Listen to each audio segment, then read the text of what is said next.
छत्रपति शिवाजी महाराज की 30 फीट ऊंची कांस्य धातु की मूर्ति की स्थापना के लिए नगरपालिका के लोक निर्माण विभाग द्वारा 2,95,00,000 रुपए का प्रस्ताव पारित किया गया था। इस कार्य की रूपरेखा गार्नेट इंटीरियर प्राइवेट लिमिटेड ने तैयार की थी। प्रशासन ने अनुमोदन के लिए स्थायी समिति को प्रस्ताव प्रस्तुत किया था, क्योंकि कार्य एक विशेष और सक्षम मूर्तिकार द्वारा किया गया था। प्रस्ताव का विरोध करते हुए बीजेपी नगर सेवक दिनेश जैन ने प्रस्ताव को फिर से शुरू करने के लिए एक प्रस्ताव लाया। बहुमत से इसे स्वीकार करते हुए भाजपा ने छत्रपति शिवाजी महाराज की प्रतिमा लगाने के प्रस्ताव को अस्वीकार कर दिया। उल्लेखनीय है कि बीजेपी उप महापौर गहलोत और भाजपा स्थायी समिति के सदस्य हसमुख गहलोत और प्रस्ताव देने वाले भाजपा सदस्य दिनेश जैन से बात नहीं हो पाई। विपक्षी नेता प्रवीण पाटिल ने छत्रपति शिवाजी महाराज के नाम पर वोट मांगने और महाराज की राजसी प्रतिमा का विरोध करने के लिए भाजपा की खिंचाई की है। शिवचरित पति के लिए भाजपा का प्रेम प्राप्य है और कांग्रेस के जिला अध्यक्ष प्रमोद सावंत ने उन पर महाराज की तुलना में ज्यादा फायदा उठाने और अधिक रुचि रखने का आरोप लगाया है। मंत्री शहर के अध्यक्ष हेमंत सावंत ने कहा कि छत्रपति शिवाजी महाराज की प्रतिमा पर भाजपा का विरोध लोगों को परेशान कर रहा है।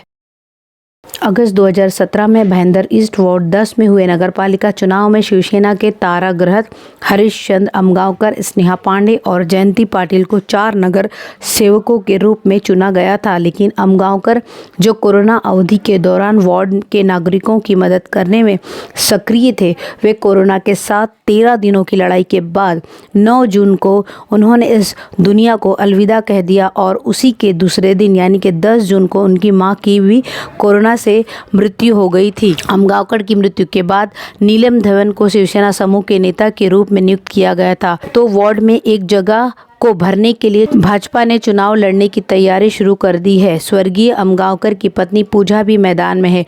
उपचुनाव के संबंध में मतदाता सूची तैयार करने के लिए एक कार्यक्रम की घोषणा की है।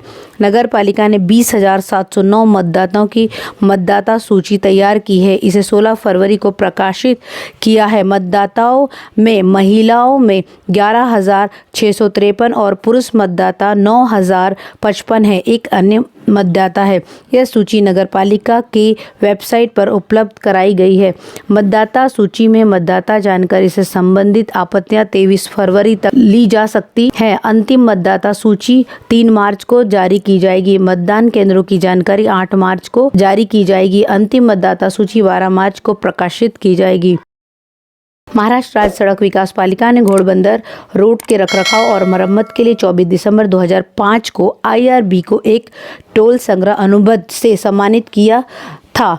अनुबंध 15 साल की अवधि के लिए था, जिसका कार्यालय 23 दिसंबर 2020 को समाप्त हो गया था। इस बीच इस अवधि के दौरान पर्याप्त परिवहन के साथ कोरोना विकसित हुआ। कंपनी ने 22 मार्च 2020 और 23 अप्रैल 2020 के बीच कंजेशन की कमी के कारण 20.13 करोड़ रुपए के नुकसान का दावा किया था।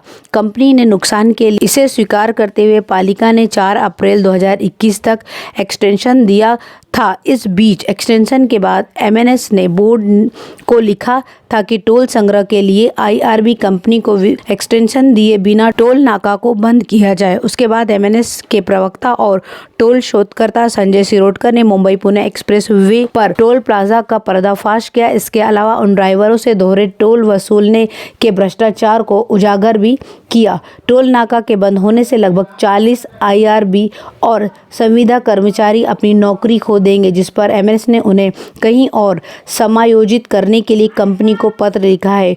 टोल नाका एक्सटेंशन को वापस लेते हुए टोल नाका ने 23 फरवरी की मध्य रात्रि 12 बजे से बंद होने का पत्र जारी किया है।